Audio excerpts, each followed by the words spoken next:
17 মে মঙ্গলবার রাত 8টায় খালেদ মহিউদ্দিন আছে এডিএসপিকে জানিয়ে দিচ্ছি শিরোনাম। এক বছর পার করলেন ঢাকার 2 মেয়র, বেশ কিছু পদক্ষেপ প্রশ্নিত হলেও উন্নয়নের গতি ধীর বলছেন নগরবাসী।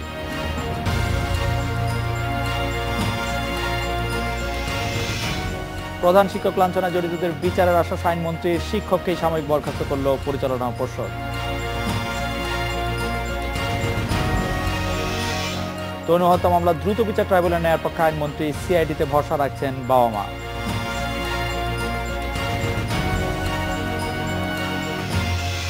রাজধানী ঢাকার নাগরিক সেবার মান উন্নয়নের জন্য সিটি কর্পোরেশনকে 2 ভাগে ভাগ করা হয়। এরপর সেই ঢাকার 2 সিটি কর্পোরেশনের নির্বাচিত মেয়রও পেয়েছে নগরবাসী। নির্বাচিত হওয়ার পর 1 বছর পার করেছেন 2 মেয়র। ঢাকার 2 সিটি কর্পোরেশনের নির্বাচন হয় গত বছরের 28 এপ্রিল। তারপর 6 মে ঢাকা উত্তর সিটি কর্পোরেশন ও ঢাকা দক্ষিণ সিটি কর্পোরেশনের মেয়র হিসেবে শপথ নেন আনিসুল হক ও মোহাম্মদ সাইদ খোকন। গত 1 বছরে রাজধানীকে আরও বাসযোগ্য শহর হিসেবে গড়ে তুলতে বেশ কিছু কাজ তারা করেছেন। তাদের অনেক উদ্যোগ প্রশংসিত হয়েছে। তবে নাগরিকরা বলছেন উন্নয়ন দৃশ্যমান হলেও তার গতি অনেক ধীর। নগরীর প্রধান সড়ক কিছুটা ঠিক থাকলেও অলিগলির অবস্থা নাজুক। পর্যালোচনা করে দেখা যায় দক্ষিণ ঢাকার চেয়ে কাজের দিকে কিছুটা এগিয়ে উত্তর ঢাকা। সিটি নির্বাচনে প্রতিদ্বন্দ্বিতা করা অন্য মেয়র প্রার্থীরা বলছেন ঢাকায় বিভিন্ন প্রতিষ্ঠানের উন্নয়ন কাজে সমন্বয় গড়ে তুলতে পারেননি 2 মেয়র। উত্তর ঢাকার মেয়র আনিসুল হক আছেন আমাদের সাথে। জনাব আনিসুল হক, আপনি 1 বছর পার করলেন মেয়র হিসেবে এবং অনেক কাজ আপনি করেছেন, অনেক কাজ আপনি প্রশংসা পেয়েছেন। আমাদের পক্ষ থেকে আপনি অভিনন্দন জানবেন। আপনাকে অভিনন্দন মেয়র আনিসুল হক। আমি শুধু জানতে চাইবো যে কোন কাজ আপনি করতে চেয়েছিলেন, মনে মনে ঠিক করেছিলেন এই 1 বছরের মধ্যে করবেন, অথচ করতে পারেননি, এরকম কোনো কিছু আপনাকে এই মুহূর্তে পীড়া দিচ্ছে কিনা, নাকি আপনি যা করতে চেয়েছিলেন সেই নিয়ম মতোই সবকিছু এগোচ্ছে? জানাব আনিসুল হক।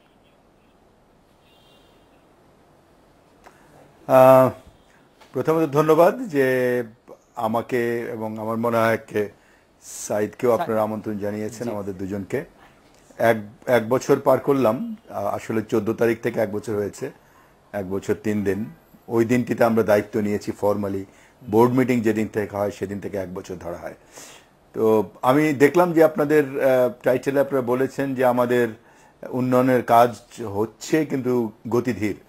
তো এটা যদি সাধারণের মতামত হয় সেটাই তো সঠিক মতামত, এবং এটাকে আমরা শিরোধার্য মনে করি। যেটি অনেক কাজই তো হাত দেইনি, মানে চারিদিকে এত কাজ যে সবগুলো কাজ একসঙ্গে হাত দেওয়াও সম্ভব নয়। তবে বেশিরভাগ কাজ যেগুলো হাত দিয়েছি বা করতে চেয়েছি তার সবগুলোই খুবই গুরুত্বপূর্ণ, এবং আমার তো মনে হয় কিছু কিছু প্রোগ্রেস সবগুলোতেই আছে। এটি এমন একটি কাজ যে রাত্রে কম্পিউটারে সফটওয়্যারে বসলাম, লিখে ফেললাম, রেজাল্ট চলে আসলো, প্রিন্ট আউট দিয়ে দিলাম, এরকম তা না। সুতরাং যে কোনো কাজে হাত দিলেই মোস্টলি কোনো না কোনো ধরনের ইনফ্রাস্ট্রাকচার নির্মাণ অথবা সংশোধন, তো সেদিক থেকে একটু সময় তো লাগেই। তবে এটুকু বলতে পারি যে আমরা অনেকগুলো কাজে হাত দিয়েছি, এবং আমি মোটামুটিভাবে মনে করি যে একটি গতিতে ধীর হোক অথবা জোরে হোক আমরা সামনের দিকে এগোচ্ছি। আনিস ভাই, আমরা আজকে সারাদিন আমাদের প্রতিবেদকেরা আজকে কালকে এবং আপনার 1 বছর হওয়ার মানে এই পুরো সপ্তাহ জুড়ে আমরা বিভিন্ন নাগরিকদের সাথে বিভিন্ন ফোরামে কথা বলেছি, ভক্স পপ নিয়েছি। যে কয়েকটি বিষয় তারা বলতে চেয়েছেন তার মধ্যে একটি হচ্ছে যে সড়ক থেকে ডাস্টবিন সরানোর কাজ পুরোপুরি বাস্তবায়িত কেন হচ্ছে না, যেটা আপনার প্রায়োরিটি লিস্টে ছিল। সাইকেল লেনের প্রতিশ্রুতি বাস্তবায়ন কতদূর, পরিবহন নিয়ে তারা কথা বলেছেন। সবচেয়ে বড় কথা হচ্ছে যে তারা সমন্বয়হীনতার কথা বলছেন, যেটি আপনি খুব চেষ্টা করা সত্য, অনেক ক্ষেত্রে আপনারা খুব চেষ্টা করা সত্ত্বেও অনেক ক্ষেত্রে এই সমন্বয়হীনতার জন্য যে কাজগুলি আটকে থাকছে সেগুলির ক্ষেত্রে আসলে আপনার পরিকল্পনা তারা জানতে চেয়েছেন। তারা আপনার প্রশংসা করে আনিস ভাই, যে আপনার প্রশংসা করে, খোকন ভাই পছন্দ করেই তারা এটি জানতে চাইছে যে কিছুটা সমন্বয়হীনতা রয়েছে, যে সেটি কিভাবে দূর করবেন। কিছুটা নয়, বেশ কিছুটা রয়েছে। যদি আপনি বলেন যে ময়লা পরিষ্কার করার, আমার মনে হয় আমার জন্য, আমি যতটুকু বুঝি, সবচেয়ে বড় চ্যালেঞ্জ হলো ঢাকা শহরকে পরিষ্কার রাখা। সকাল বিকাল যখন রাস্তা দিয়ে যাই বা গাড়ি চালাই আর ময়লার স্তূপ দেখে আশ্চর্য হই যে ঢাকা শহরকে ময়লা পরিষ্কার করা খুবই একটি দুঃসাধ্য ব্যাপার। কারণ এমনভাবে আমরা ঢাকা শহরকে ময়লা করি, কে ময়লা করে? আকাশ থেকে কিন্তু এই ময়লা পড়ে না। আমি আপনি ময়লা করি, সাধারণ মানুষ ময়লা করে এবং তারা সচেতন হচ্ছেন না। কনস্ট্রাকশন বর্জ্য, এই যে দোকানের বর্জ্য, রেস্টুরেন্টের বর্জ্য, হোটেলের বর্জ্য, মেডিকেল বর্জ্য, এগুলো এত বেশি যে এগুলো খেই হারিয়ে ফেলছি আমরা। আপনি বলছেন ময়লা পরিষ্কার, অনেক বড় বড় বর্জ্য পড়ে থাকে ঢাকায়। আমরা চেষ্টা করেছি 72টি বর্জ্য স্টেশন তৈরি করার জন্য, জায়গা পাওয়া যায় না। জায়গা পাই তো যেখানে যাই সবাই বলে যে তাড়াতাড়ি পরিষ্কার করেন, কিন্তু আমার বাড়ির কাছে কোনো বর্জ্য স্টেশন তৈরি করতে পারবেন না। আজকেও হয়েছে। মানে একে হলো সিটি কর্পোরেশন এত জায়গা নেই, কোথায় বর্জ্যটি নিয়ে ফেলবো প্রথমত। দ্বিতীয়ত হলো যেখানেই যাই আশেপাশের কেউ না কেউ অবজেকশন দিচ্ছেন, কেউ সাংবাদিক সম্মেলন ডাকছেন, কেউ পরিবেশবাদীদের ডাকছেন, তো আমরা ফেলবো কোথায়? আর আমরা যেখানে ফেলতে চাইছি এখনো তো পড়ে আছে খোলা অবস্থায় রাস্তার মধ্যে। সুতরাং এই সমন্বয়গুলো যদি না হয় তাহলে আমার জন্য এটি একটি খুব বড় চ্যালেঞ্জ হয়ে যাবে যেভাবে আমরা এগোচ্ছি। এরপরে আপনারা ট্রান্সপোর্টের কথা বললেন। ঢাকা শহরে ধরবে 3 লক্ষ গাড়ি, আমরা নিয়ে বসে আছি 11 লক্ষ গাড়ি। তো এ কি পিছে ফেললেও তো এত সহজ হবে না। আপনার ওই স্টুডিওতে 200 লোক ধরবে, আপনি 2000 লোক ঢুকিয়ে দিলে কি করবেন? তো সেটাই হয়েছে। তারপরও তো আমরা দুদিকেই কিছু কিছু উদ্যোগ নিয়েছি। এমন কতগুলো রাস্তাকে আমরা পরিষ্কার করেছি পার্কিং থেকে, ট্রাক বাসের, যেগুলো আপনারাই বলেন গত 20-30 বছর হয়নি। তারপরে আমরা কিছু কিছু বাস আনার উদ্যোগ নিয়েছি। এটি একটি অনেক বড় কাজ। 3000 বাস যদি আমরা আনতে পারি তাহলে আমার মনে হয় যে এক ধরনের বিপ্লব ঘটবে। আমরা কিছু কিছু ইউলুপ করার চেষ্টা করছি, এখানেও অনেক মুশকিল। এই ডিপার্টমেন্ট বলেন এক কথা, তো ওই ডিপার্টমেন্ট বলেন আরেক কথা। উনি আমার সঙ্গে এক ডিপার্টমেন্টের ইঞ্জিনিয়ার রাস্তায় গেছেন, তো আরেক ইঞ্জিনিয়ার মিটিং এ গেছেন, তো উনি অবজেকশন দিয়ে বসে আছেন। তো এই যে সমন্বয় একই ডিপার্টমেন্টের, এবং এগুলো এখনই ঘটছে। তো এটি হয় আমাদের সোসাইটিতে, এমনি ভাবে এগোতে হয়। আমি মনে করি যে আমাদেরকে একটু সময় দিন, আমরা ঢাকা শহর ইনশাল্লাহ বদলে দেব। আমরা 1-2 বছর পর ঢাকা শহর চিনবেন না। আমরা সে বদলের আভাস পাচ্ছি। কিন্তু সাইকেল লেনের প্রতিশ্রুতি নিয়ে যদি কিছু বলেন, এবং আপনার জন্য আরো একটি বড় চ্যালেঞ্জ আসছে সামনে, বর্ষা। সাইকেল লেন নিয়ে, বর্ষা, জলাবদ্ধতা, সাইকেল লেন আমি যেমন বললাম, আপনি প্রশ্ন করলেন যে আপনি কি সব কাজে হাত দিয়েছেন। সাইকেল লেনের কাজে কিন্তু আমি ইন্ডিভিজুয়ালি এখনো কনসেন্ট্রেট করিনি, কারণ আমার কাছে অনেক বড় বড় সমস্যা রয়ে গেছে। আমার জীবন অস্থির হয়ে গেছে, বিপদাপন্ন হয়ে গেছে আপনার এই কি বলে বিলবোর্ড ফেলতে যে এক ধরনের বড় বিপদ হয়েছে। আপনারা দেখেছেন রাস্তা পরিষ্কার করতে যে। আপনি যদি আজকে অন্য যে কোনো কিছুই বলেন, সবখানে ইট ইজ ভেরি টাফ। এই যে জলাবদ্ধতার কথা বলছেন, ভার্চুয়ালি মেয়রের কিছু করার নেই। মেয়র কিছু সসার ড্রেন তৈরি করে যেটি দিয়ে স্টর্ম ড্রেনে পানি পড়ে। স্টর্ম ড্রেন আমাদের কম, আমরা তৈরি করি না। স্টর্ম ড্রেন নিয়ে ফেলে খালে, খাল সব বন্ধ হয়ে গেছে। ওই যে আপনার ওখানে ছবিতে দেখা যাচ্ছে, মাঠ দিয়ে বন্ধ হয়ে গেছে, বাড়িঘর দখল করে ফেলেছে। খাল নিয়ে ফেলে নদীতে, চারপাশে নদীতে যান, নদী সব দখল হয়ে গেছে। তো মেয়র কি করবে? মেয়র তো একটা ইনস্টিটিউশন যে সবাইকে নিয়ে কাজ করে। তারপরও বলছি, আমরা কিন্তু এবার আমাদের উদ্যোগে রাস্তায় পাইপ লাগিয়ে ফেলছি। আমরা এবার প্রেসার ক্রিয়েট করে 5-6টি খাল ওয়াসার হাতে কাটিয়ে নিয়েছি। আমরা এরপরে প্ল্যান করছি যে আমরা নিজেরা পাইপ মানে বৃষ্টির পানির বা স্টর্ম ড্রেনের পাইপ বসিয়ে দেব আমরা। সুতরাং আউট অফ দ্য ওয়ে অথবা আমাদের এলাকার বাইরে যেও, সবগুলোই আমাদের এলাকার বাইরে। অনুশাসন, শহরকে অনুশাসন আমাদের এলাকা নয়।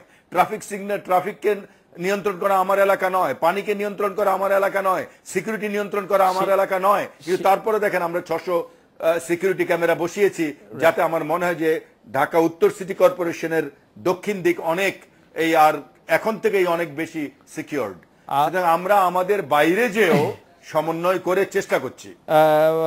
জনাব আনিসুল হক, আপনাকে ধন্যবাদ। দক্ষিণ ঢাকার মেয়র সাইদ খোকনও এখন আমাদের সাথে যুক্ত আছেন।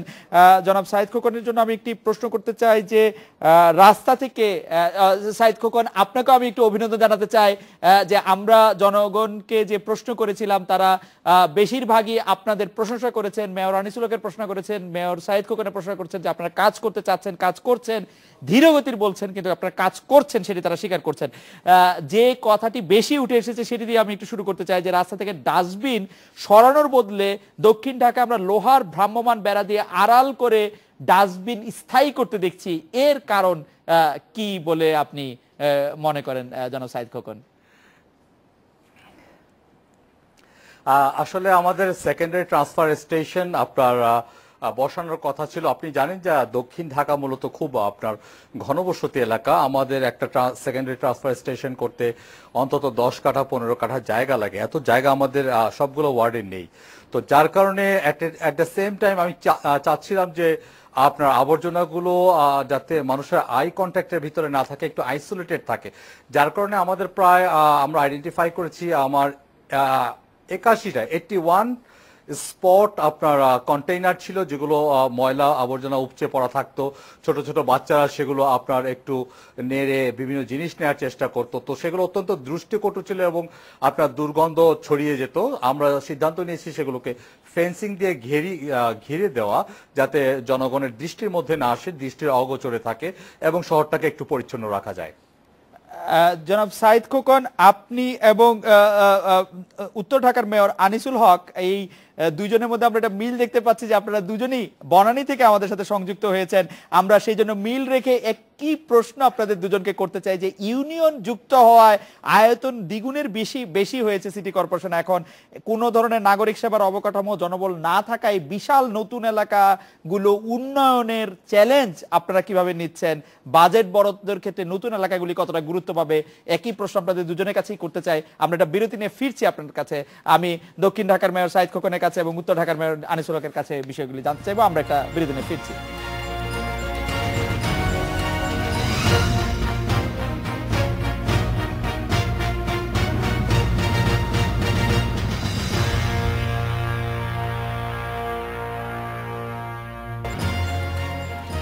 মেয়র আনিসুল হক, ইউনিয়ন যুক্ত হওয়ার প্রসঙ্গটিতে আমরা আলোচনা করছিলাম যে আয়তন দ্বিগুণেরও আসলে বেশি হলো সিটি কর্পোরেশনের। আপনারা বাড়তি জনবল নেই, সেবার অবকাঠামো সেভাবে নাই, বিশাল নতুন এলাকাগুলি উন্নয়নের চ্যালেঞ্জগুলি কিভাবে গ্রহণ করছেন?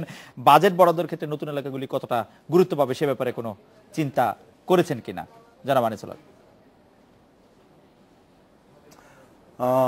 আমি একটু আগ থেকে যাই। এর আগের প্রশ্নটি আপনি সাইদকে করেছিলেন। আমাদের দুজনের জন্য একটি সমস্যা, আমার জন্য তো অনেক। আমি মিনিস্ট্রিতে গেছি, যে কোনো মিনিস্ট্রি বলেন, নিজের জমি নেই। এই যে বর্জ্য সরানো, যেটি ঢাকা শহরের সবচেয়ে বেশি সমস্যা। মানে ফকির যেরকম খোঁজে ভাত দাও ভাই, এরকম ভাবে 4 কাঠা আর 2 কাঠা জমি খুঁজেছি। এটি পাওয়া মুশকিল। জমি যদি মন্ত্রী দেয় তো নিচের দিকে 40টা অবজেকশন উঠে আসে। তো আমরা শহর কি করে পরিষ্কার রাখবো? এটা আচ্ছা ঠিক আছে, এটা গেল। এবার আপনার এই প্রশ্নের জবাবে আমি বলবো যে আমি একদিকে খুব খুশি, আরেকদিকে খুবই উদ্বিগ্ন এই কারণে যে এখন আমরা সিটি কর্পোরেশন চালাই, ম্যানেজমেন্টে 40 থেকে 42% ম্যানেজমেন্ট আছে। নিচের দিকে কিছু লোক আছেন, কিন্তু উপরের দিকে কাজ করার মতো ইঞ্জিনিয়ার নেই, কাজ করার মতো সিনিয়র ইঞ্জিনিয়ার নেই, কাজ করার মতো সিনিয়র এক্সিকিউটিভস নেই। গত 3 বছর থেকে এটি ঘটছে এবং আজকে পর্যন্ত একটা প্রপারলি অ্যাডভার্টাইজমেন্ট করে যেতে পারিনি। আমাদেরকে যদি অ্যাটলিস্ট, আমি আমারটা বলবো, এই দায়িত্ব দিতে হয়, আগে আমাদের জনবলের ব্যবস্থা করতে হবে, তারপরে আস্তে আস্তে টাকা আসবে, আস্তে আস্তে কাজ হবে। কিন্তু জনবল যদি আমরা না পাই তাহলে খুব মুশকিল হবে। এটি আমার প্রধান সমস্যা। তারপর হলো প্ল্যানিং করা, সেটি কে করবে? এক্সিস্টিং জনবলের পক্ষে খুব মুশকিল। কাজ করবে, টাকা দিলেন কাজ করবে, কি করে কাজ করবে? কোনো গুণগত মানের কাজ হবে না, কারণ আমার কাছে লোক নেই। এক্সিস্টিং সিটি কর্পোরেশনে আমার কাছে বললাম না অনেক লোকবল কম। সেদিক থেকে আমি মনে করি যে সবাই মিলে আমাদের যারা ম্যানেজমেন্ট আছেন, মানে যারা কর্তৃপক্ষ আছেন, সরকার, তারা আগে এদিকে নজর দেবেন বলে আমি মনে করি যে সেটি সঠিক হবে। মেয়র সাইদ খোকন, ইউনিয়ন যুক্ত হয় আয়তন যে সিটি কর্পোরেশন দ্বিগুণ হয়েছে, সেটি কিভাবে সামাল দিবেন সেই ব্যাপারে মেয়র আনিসুল হককে শুনছিলাম, আপনার মন্তব্য একটু শুনতে চাই। নতুন যুক্ত হওয়া আপনার ইউনিয়ন যেগুলো আমাদের সঙ্গে এসেছে, সেখানে চ্যালেঞ্জেসগুলো তো অবশ্যই রয়েছে, সংকট আছে, সেটা সম্ভাবনাও রয়েছে। আমি সবসময় বিভিন্ন রকমের সংকটকে সম্ভাবনায় পরিণত করার একটা চেষ্টা সবসময় আমার মধ্যে থাকে। আমার এলাকার সবচেয়ে বড় চ্যালেঞ্জ যেটা নতুন এলাকাতে আপনার, সেখানে হচ্ছে ডিএনডি বাদ এলাকার বেশ কিছু জায়গা ঢাকা দক্ষিণ সিটি কর্পোরেশনের সঙ্গে যুক্ত হয়েছে, যেটা প্রায় 6 মাস যাবৎ আপনার পানির নিচে থাকে। সেখানে আরবানাইজেশন করাটা খুবই একটা ডিফিকাল্ট একটা চ্যালেঞ্জ। আর আমার আশার দিক যেটা হচ্ছে যে আমার ঢাকা দক্ষিণ সিটি কর্পোরেশন এলাকার মূল যে সমস্যা থেকে অন্যান্য বড় বড় সমস্যাগুলো সূত্রপাত ঘটে সেটা হচ্ছে যে অধিক জনসংখ্যার চাপ। আমার প্রায় ৪৫ স্কয়ার কিলোমিটার এলাকাতে প্রায় ১.২০ কোটি মানুষ থাকে। এই যে হাই ডেন্সিটি, এটা আমার অন্যান্য প্রবলেমগুলোকে জেনারেট করে। সো আমরা যদি একটা প্ল্যান আপনার শহর সেখানে আমরা গড়ে তুলতে পারি, খোকন ভাই, জনবল আপনার জন্য কোনো সমস্যা না, যেটি আপনার জন্য বাড়তি জনবলটা কি একটি উদ্বেগের ব্যাপার? আমি কথাটা শেষ করে আসছি। জি, আমি আমার কথাটা শেষ করে আসছি। এখন মেট্রো রেল এবং এলিভেটেড এক্সপ্রেসওয়ের কাজ চলছে। আমরা যদি সেখানে কানেক্টিভিটি গুলো দিতে পারি এবং ওয়েল প্ল্যান যদি শহর সেখানে হয়, জনসংখ্যার চাপ যদি আমরা কমাতে পারি, তাহলে আমার বর্তমান সিটি কর্পোরেশন এলাকার অনেক সমস্যা অটোমেটিক্যালি সমস্যা সমাধান হয়ে যাবে। জনবলের যে বিষয়টি এসছে, আমাদের অর্গানোগ্রাম মাত্র কয়েকদিন আগে পাশ করা হয়েছে। আমি বলেছি এটাকে রিভিউ করে একটা আপনার প্রপোজাল মিনিস্ট্রিতে দেবার জন্য। আশা করি জনবল তারা আপনার নতুন ভাবে আমাদের যে অর্গানোগ্রামটা রয়েছে সেটাকে রিভিউ করে দিলে জনবল আমরা রিক্রুটমেন্ট করব। বাট এই টোটাল প্রসেসটা আপনি জানেন যে আপনার সরকারি টোটাল প্রসেসটাতে সময় তো অবশ্যই নেবে। ওভারনাইট আমাদের হাতে ম্যাজিক নাই, আমি কিছু করে ফেলতে পারবো না। রাইট, বাট আমরা শুরুটা করব, আমরা আশাবাদী যে আমরা সেখানে একটা প্ল্যান কোনো কিছু করতে পারবো। আচ্ছা, আমি ইট উইল টেক টাইম, আমাদের কিছু সময় অবশ্যই দিতে হবে। ওকে, দক্ষিণ ঢাকার মেয়রকে আমি আরো দুটি প্রশ্ন করতে চাই। গুলিস্তান এলাকা অভিযান চালানোর পর সড়ক ও ফুটপাত থেকে হকার সরাতে পারছেন না কেন, এটি একটি কথা। আরেকটি কথা হচ্ছে, গুলিস্তান যাত্রাবাড়ি ফ্লাইওভারের নিচের সড়ক উন্নয়ন, ফাঁকা জায়গা সৌন্দর্য বর্ধন করেনি বেসরকারি উদ্যোক্তারা, তারা টোল আদায় ব্যস্ত। এই বিষয়টি কিভাবে দেখছেন? অভিযোগ আছে যে টোল আদায়ের কৌশল হিসেবে বেসরকারি উদ্যোক্তা সিটি কর্পোরেশন অসাধু কর্মকর্তা কর্মচারীরা যোগসাজশ করে নানাভাবে নিচের সড়ক অকেজো করে রেখেছে। আপনি কোনো মন্তব্য করবেন কিনা মেয়র সাইদ খোকন? অবশ্যই আমি বলবো যে দেখুন, আপনার গুলিস্তান এলাকা এবং অন্যান্য এলাকাকে আমরা রাস্তাতে যে সমস্ত পসরা সাজিয়ে বসে তাদেরকে আমরা সবসময় ইভিকশন করে যাই। সকালে ইভিকশন করে যাই, বিকেলে আবার বসে যাই। আজকে করলাম, দুদিন পরে বসলাম। আমরা ঠিক এগুলোকে ধরে রাখতে পারছি না। এর অন্যতম একটি কারণ হচ্ছে, আমি এর আগেও খুব খোলামেলা ভাবে বলেছি যে আপনার আমাদের পুলিশের অনেক অর্জন রয়েছে, আমাদের জঙ্গিবাদ দমনে, আইন শৃঙ্খলা রক্ষা করার ব্যাপারে তাদের যথেষ্ট পরিমাণে ভূমিকা রয়েছে।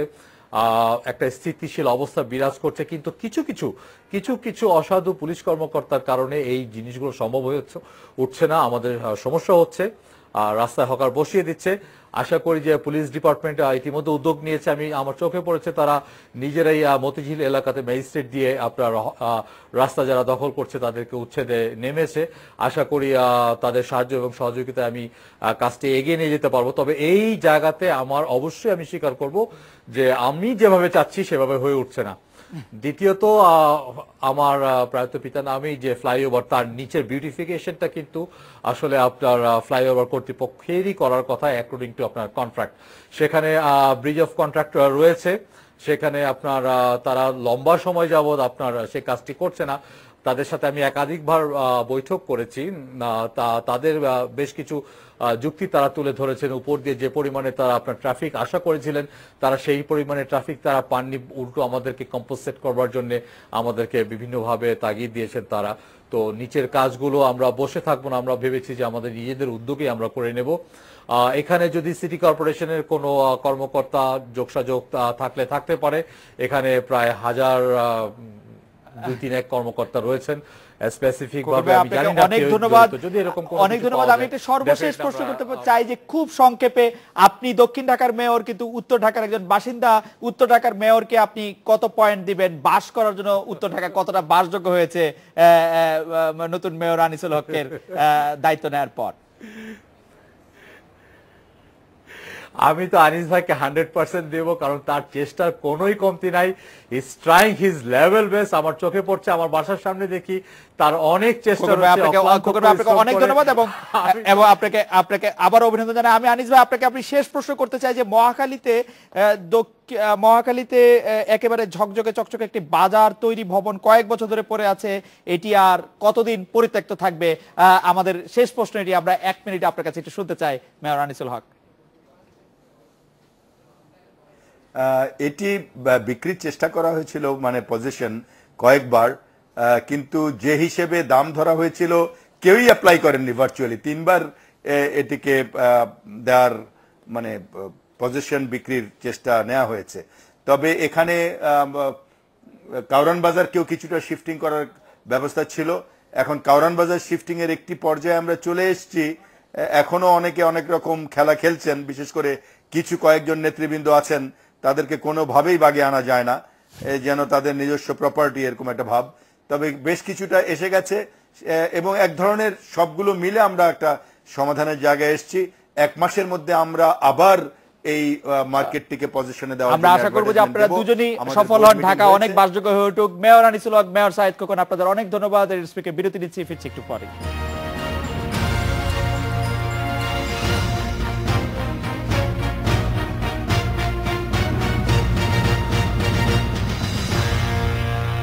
সংসদ সদস্যের উপস্থিতিতে শিক্ষক লাঞ্ছনায় জড়িতদের বিচারের আওতায় আনার আশ্বাস দিয়েছেন আইনমন্ত্রী আনিসুল হক। সকালে রাজধানীতে এক অনুষ্ঠান শেষে সাংবাদিকদের এই কথা জানান তিনি।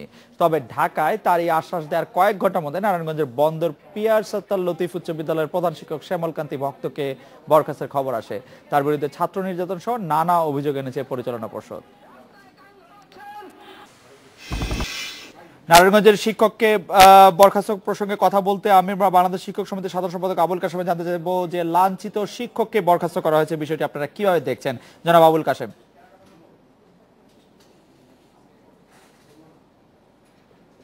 কিন্তু আমাদের কাছে খবর আছে, আমরা খবরটা যদি জানতে পারতাম যে কিভাবে বরখাস্তের প্রতি নিয়ম আছে, তাকে সুকাজ করতে হয়, পরপর কয়টা পদক্ষেপ আছে, সে পদক্ষেপগুলি নিছে কিনা, যদি না নিয়ে থাকে সে নিয়মতান্ত্রিকভাবে তার সুপারিশ হয়। জনাব আবুল কাশেম, শিক্ষক লাঞ্ছনা প্রতিবাদে সামাজিক যোগাযোগ মাধ্যমে অনেকে প্রতিবাদ করেছেন, কেউ কেউ রাস্তায় নেমেও প্রতীকী প্রতিবাদ করছেন। আপনারা এখনো চুপচাপ কেন? মানে বাংলাদেশ শিক্ষক সমিতি এই বিষয়ে কোনো পদক্ষেপ নিচ্ছে না কেন, জনাব আবুল কাশেম? আমরা পদক্ষেপ নিছি, আমরা প্রেস বিজ্ঞপ্তি পাঠাইছি, পত্রপত্রিকা আগামীকাল পত্রিকা উঠবে এবং আমাদের বিভিন্ন ইউনিট বিভিন্ন ডিস্ট্রিক্টে জানাই দেওয়া হয়েছে এটার প্রতিবাদ করার জন্য, এবং আগামীকাল থেকে সারা দেশেই প্রত্যেক জেলায় এটার প্রতিবাদ সভা হচ্ছে। জনাব আবুল কাশেম, আপনাকে ধন্যবাদ। বন্দর পিয়ার সত্তার লতিফ উচ্চ বিদ্যালয় পরিচালনা পর্ষদের সদস্য মোবারক হোসেন আমাদের সঙ্গে আছেন। জনাব মোবারক হোসেন, শ্যামলকান্তি ভক্তকে বরখাস্ত কেন করা হয়েছে? বরখাস্ত করা হয়েছে যে উনি এক ছাত্রকে শারীরিকভাবে নির্যাতন করছে, যা সরকারি পরিপত্রের মধ্যে নিষেধ করা আছে যে কোন ছাত্রের গায়ে হাত তোলা যাবে না। কবে করেছেন? এবং কবে করেছেন? ওই নির্যাতন করা যাবে। জনাব মোবারক হোসেন, কবে নির্যাতন করেছেন তিনি? জি, কবে করেছেন নির্যাতন?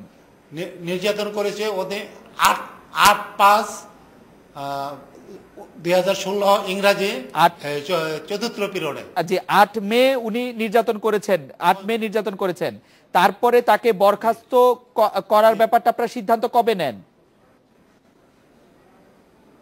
13 তারিখ আমরা ম্যানেজিং কমিটির নিয়মিত ওই দিন মিটিং ছিল। মিটিংয়ে যখন অনাকাঙ্ক্ষিত ঘটনা ঘটে, তারপরেই আমরা পরবর্তীতে ওই দিনই আমরা এই সিদ্ধান্তটা নেই যে উনি যে কঠোর আল্লাহকে নিয়ে কটূক্তি করেছেন এবং ছাত্রকে নির্যাতন করেছেন এবং ওনার বিরুদ্ধে আগে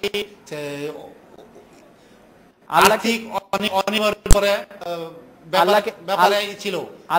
অভিযোগ ছিল। আল্লাহকে কটূক্তি করার বিষয়টি আপনারা কার কাছে শুনেছেন? আমরা এই বিষয়ে আমরা আগে কিছু জানতাম না। আমরা যখন নিয়মিত মিটিং এ বসছি, আমাদের ছাত্র রিফাত ওনার মার মাধ্যমে আমাদের কমিটির মাধ্যমে বিচার চেয়েছেন। বিচার চাওয়ার পরে আমরা একজন ছাত্রের মা বিচার চেয়েছেন, তারপরে কি আপনারা কমিটি থেকে সিদ্ধান্ত নিয়ে তাকে কান ধরে উঠবোস করতে বলেন? না, আমাদের কমিটি সিদ্ধান্ত ছিল না, এটা পরিস্থিতি আমাদের বাধ্য করেছেন যে ওনার আর উনি নিজেই এটা করছে। মানে আমাদের এখানে পরিস্থিতি এত খারাপ ছিল যে আমাদের প্রশাসন, পুলিশ প্রশাসন, স্থানীয় গণ্যমান্য ব্যক্তিবর্গ, বিভিন্ন দলের নেতৃবৃন্দ আসছে, চেয়ারম্যান আসছে, উপজেলা চেয়ারম্যান আসছে, টিএনও ম্যাডাম আসছে, তারপরে ডিসি সবা- সাহেবের কাছে ফোন করা হয়েছে, অতিরিক্ত এএসপি সবার উপস্থিতিতে- কন্ট্রোল করতে পারেন নাই। সবার উপস্থিতিতেই তাকে এই সিদ্ধান্ত তাকে জানানো হয়েছে। আমরা কিন্তু জানি যে রিফাত, যার কথা আপনি বললেন যে যার মা এই অভিযোগ করেছেন, রিফাত কিন্তু বলেছেন যে তিনি অভিযোগ আর করেন নাই, তিনি অস্বীকার করেছেন। রিফাত যে ছাত্র বা তার মা, তার পরিবার জি থেকে না, সেই তাদের রিফাতের মা লিখিত অভিযোগ আমাদের স্কুলে আছে, সংরক্ষিত আছে। এটা প্রয়োজন যদি মনে করেন আমরা এটা দেখাতে পারবো। মানে এই অভিযোগ কবে করেছেন? রিফাতের মা নিয়ে অভিযোগ জি জি, কয় তারিখ করেছেন? তারিখ আমাদের এক কমিটি নতির রহমান মেজুর কাছে উনি লিখিত অভিযোগ দিয়েছেন। আমি আবারও একটু শুনতে চাই, জনাব মোবারক হোসেন, রিফাতের মা অভিযোগ করেছেন, লিখিত অভিযোগ করেছেন কয় তারিখ? 10/5/2016 জি বিকালবেলা আমাদের ম্যানেজিং কমিটির সদস্য জনাব মতিউর রহমান মেজু ভাইয়ের কাছে জি এই আবেদন দিয়েছেন। জি, সেই অভিযোগপত্রের মধ্যে তিনি কি লিখেছেন রিফাতের মা? উনি লিখেছেন যে ওনার ছেলেকে শারীরিকভাবে নির্যাতন করেছেন, এর সুষ্ঠু বিচার চেয়েছেন। শারীরিকভাবে নির্যাতন করেছেন এটি লিখেছেন উনি। জি আল্লাহকে কটূক্তির প্রশ্ন কোত্থেকে আসলো? এই আল্লাহর কটূক্ত প্রদর্শন ব্যাপারে আমরা ম্যানেজিং কমিটি প্লাস শিক্ষকবৃন্দ এবং অত্র এলাকার বিভিন্ন পঞ্চায়েত কমিটির সদস্য, সভাপতি এবং যারা স্থানীয়ভাবে বিচার করে তাদের কাছে রিফাতের মা এই ধরনের কোনো ছাত্র কেউ আমাদের কাছে বলে না। আমরা যখন রিফাতের মার বিচার নিয়ে আমরা প্রথম আমাদের সভাপতি সাহেব আমাদের প্রধান শিক্ষকের বক্তব্য নিয়েছেন যে কি ঘটনা হয়েছে। তারপরে আমরা রিফাতের মা এবং রিফাতকে আমরা আমাদের ম্যানেজিং কমিটির অফিস রুমে তলব করেছি, ওনাদের বক্তব্য নেব। এই সময়ে বাইরে থেকে জনাব মোবারক হোসেন, আমি একটু বোঝার জন্য, এখানে অভিযোগ দুটি, যে তিনি শারীরিক নির্যাতন করেছেন প্রধান শিক্ষক, এবং তিনি হচ্ছে আল্লাহকে কটূক্তি করেছেন। তিনি শারীরিক নির্যাতনের কথাটা লিখিতভাবে দিয়েছেন, কটূক্তির কথাটা মুখে বলেছেন, ব্যাপারটি কি এরকম? না, মুখে ওনাদের আমরা বক্তব্য পাই নাই। বক্তব্য আমরা মানে ওনা থেকে দেখেছি যে আমাদের রুমে, ম্যানেজিং কমিটির রুমে প্রধান শিক্ষকের বক্তব্য নেওয়ার পর রিফাতের মার এবং রিফাতের বক্তব্যের জন্য আমরা ওনাকে আহ্বান করছি যে আপনারা এই বক্তব্য দেন। বক্তব্য দেওয়ার পূর্বেই মানে বাহির থেকে মানে প্রচন্ড গন্ডগোল শুরু হয়ে গেল। না, সেটি তার মানে হচ্ছে কটূক্তির প্রসঙ্গটি কোত্থেকে আসলো আসলে, মানে আপনারা কোত্থেকে পেলেন? কটূক্তির প্রশ্ন তো আমরা প্রথম বুঝতে পারি না যে কি জন্য ওই আল্লাহ হচ্ছে। আমরা ওইখানে আমাদের কিন্তু জনাব মোবারক হোসেন, আমি যখন এই অনুষ্ঠানে আপনাকে প্রশ্ন করেছিলাম যে কেন শ্যামলকান্তি ভক্তকে সাসপেন্ড করা হলো, আপনি কিন্তু প্রথমে বলেছিলেন যে আল্লাহকে কটূক্তির দায়ে এবং তাকে নির্যাতনের, একটা বাচ্চাকে নির্যাতনের দায়ে। জি, ওইটা পরিস্থিতি হয়েছে যে আমরা যখন মিটিং চলতেছিল তখন আমরা তো রিফাত এবং রিফাতের মা কোনো বক্তব্য নিতে পারি নাই। এর মধ্যে বাইরে গন্ডগোল শুরু হয়ে গেছে। গন্ডগোলটা যেন প্রত্যেকে হইলো হাজার হাজার মানুষ আমাদের স্কুলের দরজা জানালা ইট দিয়া ডিলাডিলি করে যখন এরকম বিশৃঙ্খল অবস্থা হয়েছে তখন আমরা সবাই হতবাক হয়ে গেছি যে প্রত্যেকে কি হইতেছে। তখন আমরা মাইকিংটি কারা করেছিলেন? মাইকিং করেছে তা সে সম্বন্ধে আমরা অবগত না, যেহেতু আমরা ম্যানেজিং কমিটি আমরা মিটিং এ ব্যস্ত ছিলাম। ওকে, জনাব মোবারক হোসেন, আপনাকে অনেক ধন্যবাদ। আবুল কাশেম, আপনাকেও ধন্যবাদ। স্পিকার বিরতি নিচ্ছে, একটি ফিরছি তারপরে।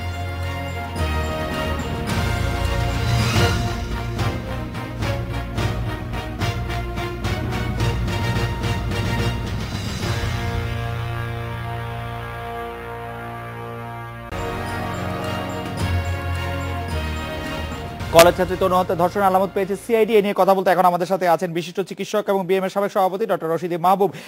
জনাব রশিদি মাহবুব, প্রথম ময়নাতদন্তে ধর্ষণ আলামত না পাওয়া গেল, ডিএনএ রিপোর্টে তনুকে হত্যার আগে ধর্ষণ আলামত পাওয়া গেছে। ময়নাতদন্তে বিপরীত ধর্ম ফলাফল পাওয়ার কারণ আপনি কিভাবে দেখছেন প্রফেসর রশিদি মাহবুব? আমি একটু অন্যভাবে যাচ্ছি। প্রথম কথাটা হচ্ছে আমরা বোধহয় ধর্ষণ নিয়েই বেশি দেখছি। তনু তো হত্যা হয়েছে, হত্যাটা কিন্তু স্কেপ করার কোনো স্কোপ নাই।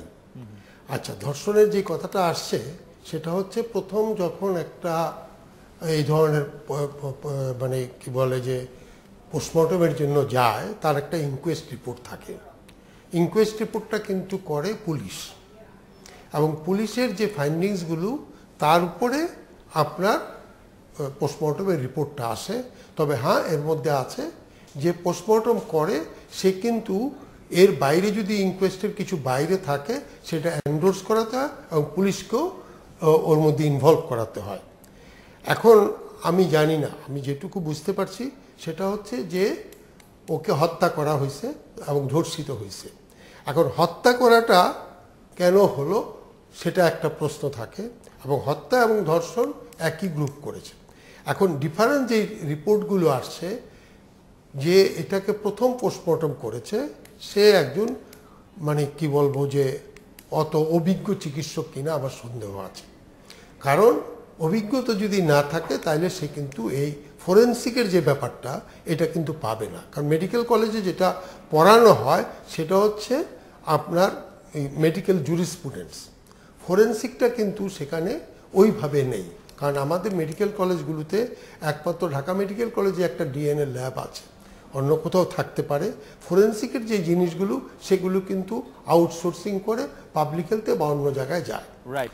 এখন প্রশ্নটা হলো এই যে মেডিকেল এডুকেশনও কিন্তু আমি যখন ছাত্র ছিলাম তখন সাবজেক্টটা ছিল মেডিকেল জুরিসপ্রুডেন্স, এখন এটাকে ফরেন্সিক বলা হয়। সাইনবোর্ড পাল্টাইছে কিন্তু ফরেন্সিকের কোনো জিনিস ওর মধ্যে কোনো জায়গাতেই স্যার আপনাকে অনেক ধন্যবাদ। আপনার কথা আসলে পুরো বিষয়টি বোঝা গেল। এই ছিল আজকের রেডিও স্পিক আমন্ত্রণ আমাদের পরের আয়োজনে।